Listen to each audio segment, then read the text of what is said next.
Hi, it's me again with Corel Draw Tips and Tricks, and today's video is going to be, I just ran these this morning for a customer. They are rolling pins. There were 18 of them for a lady that teaches a cooking class for kids, and it was for a birthday party. So I thought I'd go through and show you a couple of things I did. And I'm not going to say this is the best way, but this is the way I do it. And this is what I sent a picture of this to the customer. And there's a couple of videos I've made on how to get this picture to scale inside Corel Draw. We can just look here. It was, and I'm just doing this for the video. It's 5.69. It's actually a little less because it goes to there. So to get it dead on, it was 5.5 inches.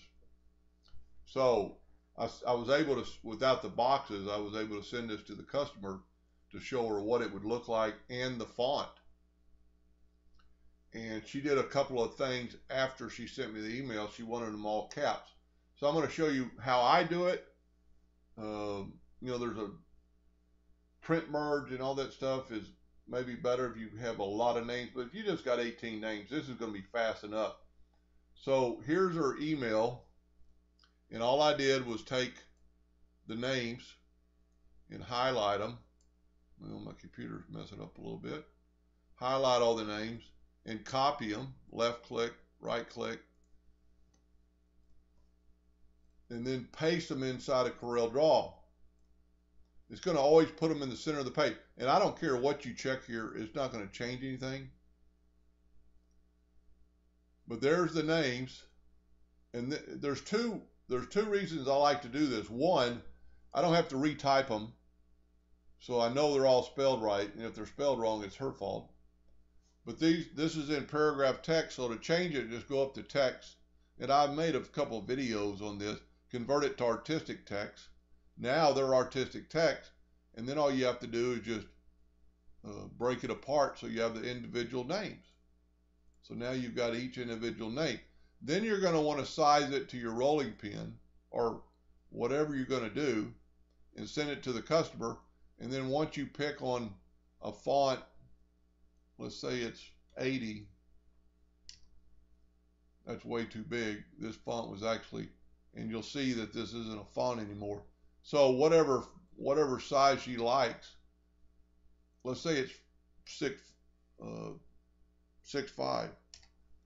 So then you can just go through and lasso all these and go 6.5, and then they're going to all be the same.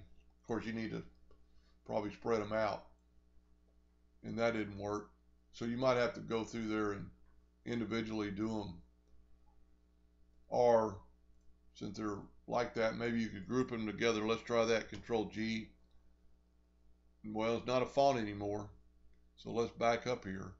But you can just take each individual name and change it to 0.65, and then you've got them all. Now, that's how I do that.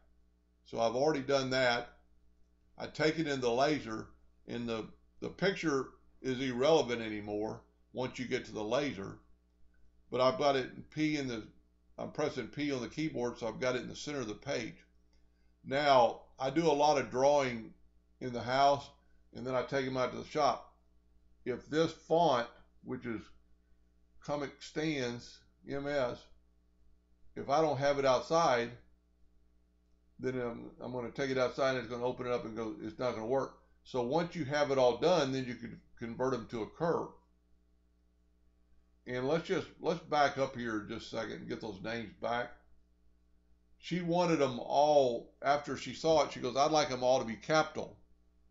So instead of retyping them, go up to text and go change case, uppercase, hit OK. And now everything's uppercase and you don't have to worry about it.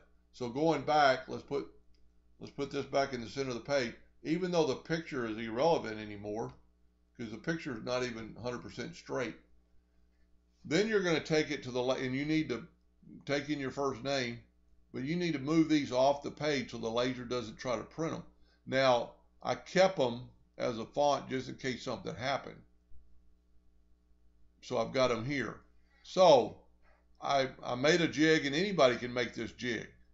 It's just a piece of plywood with 2 strips of wood. And you wouldn't even probably have to have the corners chamfered like that, if they're spread out enough. But what's so neat about it, it's square on the board. So when I lay it in the laser, as you can see right here, it's square with the head of the laser. Now then what I did, let's just take the picture away now. Well, let's don't. Let's draw a straight line, 2-point line, and let's just move it right there. Make a duplicate, move it right there. Make one more duplicate and press P on the keyboard and put it in the center of the page. Now let's take our picture away. So that's what my graphic looked like ready to turn to the laser. So what I'm going to do is I'm going to take this line, hold down the shift key, hold down this line, hold down this line. Now I do not have a laser hooked up to this computer that I'm doing this for, but then you would just hit print selected. And as you can see, I burned those lines and it was out of focus, but it didn't really matter. So it burned the end, the middle, and the other end. So then I just take the rolling pin over after I focus on the rolling pin, and I set the rolling pin on those 2 outer marks, and I put the laser head in the center of that mark and in the center of my board. So then I know I'm in the center. Then all you have to do is run that job. And this is the part that's a little bit, say, tricky. The lady gave me 18 pins. I've got 18 names. I can't mess one of them up. So you've already run this job, and then you're going to run a job. You've already burned these letters. So let's take it, or these lines. So let's take these away. Then you're going to select this box and have it run. It'll trace around the rolling pin, and then that way you'll know that you're in the center. So you can leave those boxes that get in the way a little bit. You don't really need them anymore. We can leave that one. So now I'm going to run that job. So I've already run a couple of jobs. So Allison is job number 3. You need to keep track of that. Then just take Allison out of the way. Click on this girl's name and hit P. Run the job doing center engraving like you did before. So this will be job number 4. And you just want to make, and this is where your nudge factor could actually help you. Let's say it move it out of the way 20 inches. So you don't have to take it and go like this. You can go 20 inches. Move this, center of the page, run the job, move it over. Now, you can move it over twice. Now, it is going to stack them on top of each other. So while the job's running, you could run them over here. But you need to keep track of how many jobs you're running. Now, there happen to be 2 Charlottes, so I just ran it twice. I didn't have to move it. I hope that wasn't too confusing. It came out really well. It took like less than 18 minutes because they were like 45 seconds a run.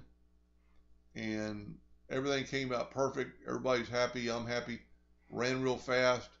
But just, I can't stress enough, because sometimes you can go over your laser and press, properties and all that stuff.